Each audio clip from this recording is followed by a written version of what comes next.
Salut les gars, nouvelle vidéo. Alors aujourd'hui on se retrouve pas sur un skate, mais on va tenter de créer une illustration de skate. En fait, bien que je fasse mes études dans le domaine du sport et de l'éducation, j'ai toujours aimé tout ce qui gravite autour de l'art visuel, donc montage, graphisme, dessin, design, tout ça quoi. Alors du coup je vous le demande les gars, quoi de plus stimulant que d'associer deux passions finalement, le graphisme d'un côté et le skate de l'autre, en un brick.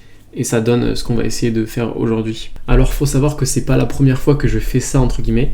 Faut savoir que quand j'étais petit, déjà en primaire, quand genre je jouais au Playmobil, là vous savez les petits bonhommes, je faisais des skates, des tout petits skates en papier. Je dessinais les illustrations derrière, comme ça, voilà, ça faisait genre que mes petits Playmobil c'était des skateurs. Voilà, bon je vous accorde, c'est pas ouf, mais voilà, ça commençait déjà comme ça. Au collège ensuite, quand il y a eu la mode des finger skate, vous savez là, eh ben moi ce que je faisais c'est que je découpais des feuilles dans la forme du finger skate, je dessinais mes propres illustrations et je venais coller de manière très dégueulasse l'illustration sur le skate. Et du coup même si c'était éclaté, ben, moi j'avais ma propre illustration. Donc voilà. Et puis de toute façon, ça c'était l'époque. Hein. Aujourd'hui, les finger skates c'est du passé. Qui à l'heure actuelle a encore des finger skates? Certainement pas moi. La plupart des gens se mentent à elles-mêmes, ils ne s'en rendent même pas compte. Bref, du coup, aujourd'hui, on va récidiver et on va essayer de créer une illustration pour Joseph Garbaccio. J'espère que j'écorche pas son nom de famille. En fait, on va essayer de créer un genre de modèle pro, quoi. Alors, j'ai déjà mes petites idées. Je sais déjà que je vais partir sur un truc simpliste. Je précise que la simplicité est un réel choix artistique. Et je choisis pas ça parce que je suis complètement naze. Je pourrais très bien partir sur du compliqué. Hein. Tenez par exemple la semaine dernière, j'ai reproduit la Joconde en 3 minutes, les yeux bandés, en équilibre sur une main et en tenant le pinceau par les pieds.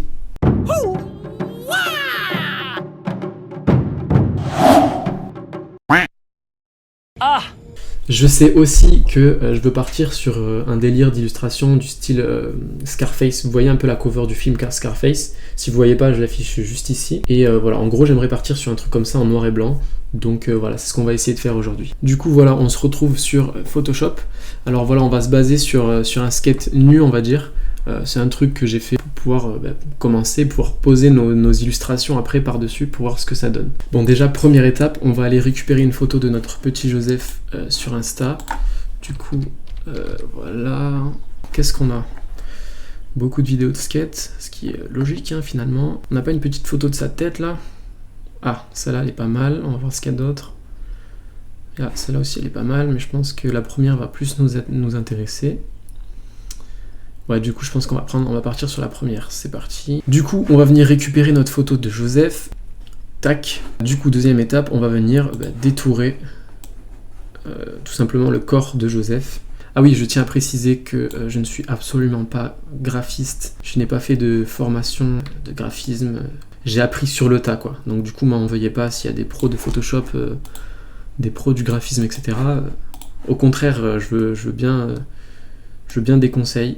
Je prendrai vos conseils avec plaisir, mais voilà, essayez d'être indulgent quand même. Et je crois qu'on a à peu près ce qu'on veut. Ok, donc là on a détouré Joseph. On va venir enlever autour. On va mettre juste un fond derrière pour voir comment ça rend, entre guillemets. Ok, donc déjà on voit qu'il y a des petits défauts. Donc vous voyez, c'est important, entre guillemets, de mettre des couleurs de fond parce que du coup, vous pouvez voir les petits défauts de détourage. Voilà, on va dire que c'est pas trop grave. Ce qu'on va faire, c'est qu'on va le dupliquer au cas où on se trompe, ou on fait une connerie. On va mettre un seuil. Vous voyez, ça commence déjà un peu à faire l'effet de Scarface. Je pense que déjà, l'œil de droite, je vais le récupérer bien propre en entier. Comme ça, je pense que c'est pas mal pour l'œil de droite. On va venir faire la même chose, sauf que cette fois-ci, donc voilà, pour ce qui est du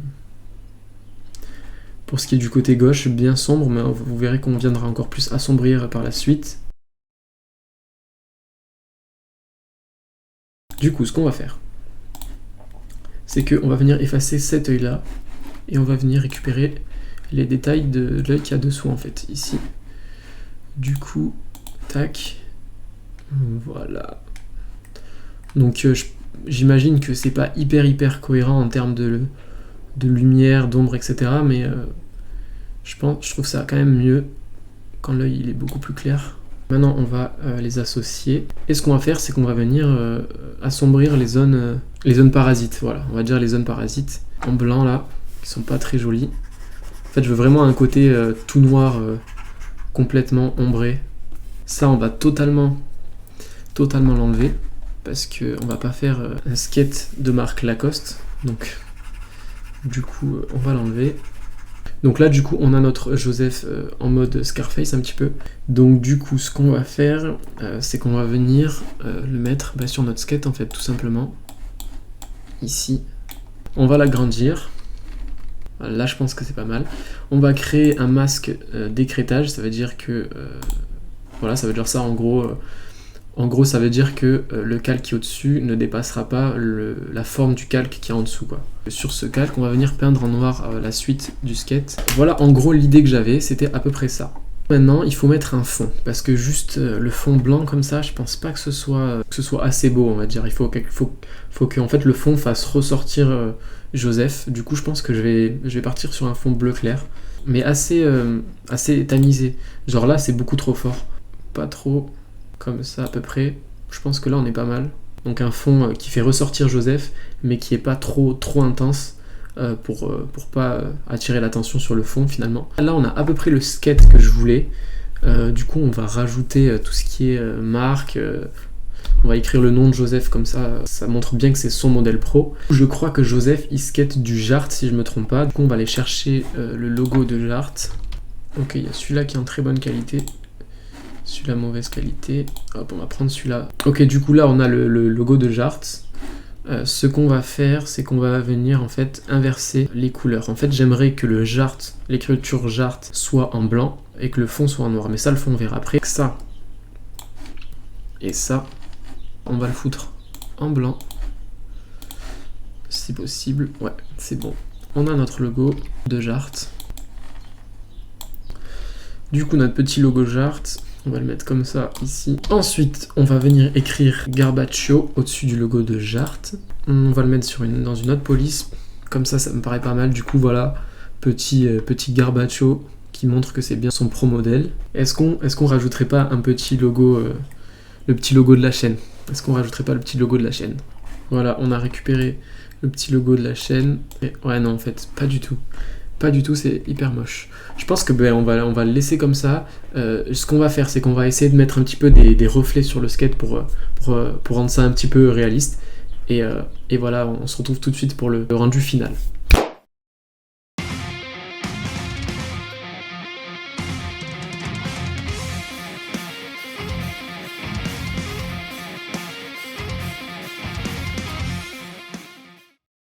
Waouh, quel beau skateboard et non, en vrai ça pue la mère de Miskin rentre chez ta mère. Bon voilà le résultat final. Ça, finalement, moi je trouve ça assez stylé, j'ai le rendu que je voulais. J'espère que ça vous aura plu. Dites-moi en commentaire ce que vous pensez de ce modèle pro, on va dire. Bien évidemment, je me mets pas à la hauteur des vrais graphistes, des vrais illustrateurs qui font ce boulot-là. Mais en tout cas, c'est toujours sympa de faire soi-même les trucs. Voilà, en tout cas, j'espère que cette vidéo vous aura plu. Je vous dis à la prochaine pour une nouvelle vidéo. N'hésitez pas à vous abonner si ça vous a plu et de mettre un petit pouce en l'air, ça fait toujours plaisir. Allez, ciao!